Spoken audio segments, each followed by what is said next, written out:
Porte, élevez vos linteaux, élevez-vous, porte éternelle, que le roi de gloire fasse son entrée, l'Éternel puissant dans les combats. Psaume 24, 7, 8. D'autres portes sont mentionnées en plus des portes éternelles. Il y a les portes du séjour des morts, qui signifient les conseils, les machinations, les jugements de l'enfer. Celles-ci sont représentées comme étant contre l'Église.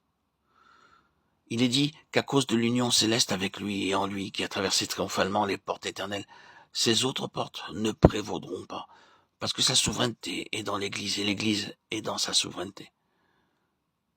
Ce n'est pas un groupe juif comme tel ou au noyau d'un royaume terrestre, d'une époque quelconque, mais au noyau de son Église, qu'il a adressé ses paroles sur l'édification de cette Église et de son ascendance sur les conseils de l'enfer.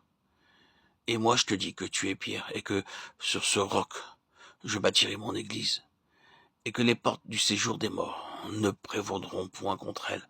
Matthieu 16, 18.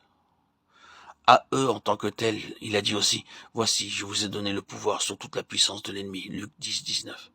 Ceci dans la lumière de sa croix, qui était l'arrière-plan permanent de toutes ses déclarations et actions. Le Saint-Esprit n'aura de cesse dans son action, dans et sur les croyants, à moins que l'incorporation en Christ dans sa mort, son ensevelissement, sa résurrection et son ascension n'aient eu lieu. Pour qu'Élisée reçoive la double portion de l'esprit de son maître, il a dû traverser avec lui le Jourdain et être avec lui dans le lieu de l'ascension. Il en est toujours ainsi.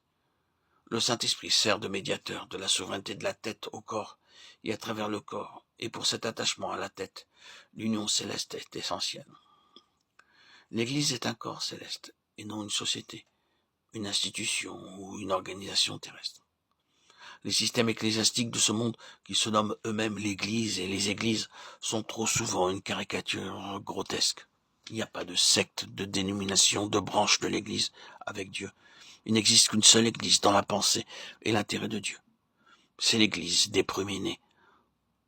Tout cet autre ensemble confus que nous voyons a pour origine les tentatives d'établir maintes et maintes fois quelque chose pour Dieu sur cette terre, comme produit de la terre. Dieu n'est pas dans ceci, mais laisse cette situation venir à sa propre fin, dans la confusion, ou continuer de progresser rapidement dans son illusion. Tranquillement, sans aucun son de hache ni de marteau, il introduit ses pierres élues dans un temple spirituel, une maison céleste. Seuls ceux qui ont la position avantageuse des places célestes verront cela. La désapprobation de ce qui est faux et trouveront le parfait bonheur en faisant ce que le Père fait.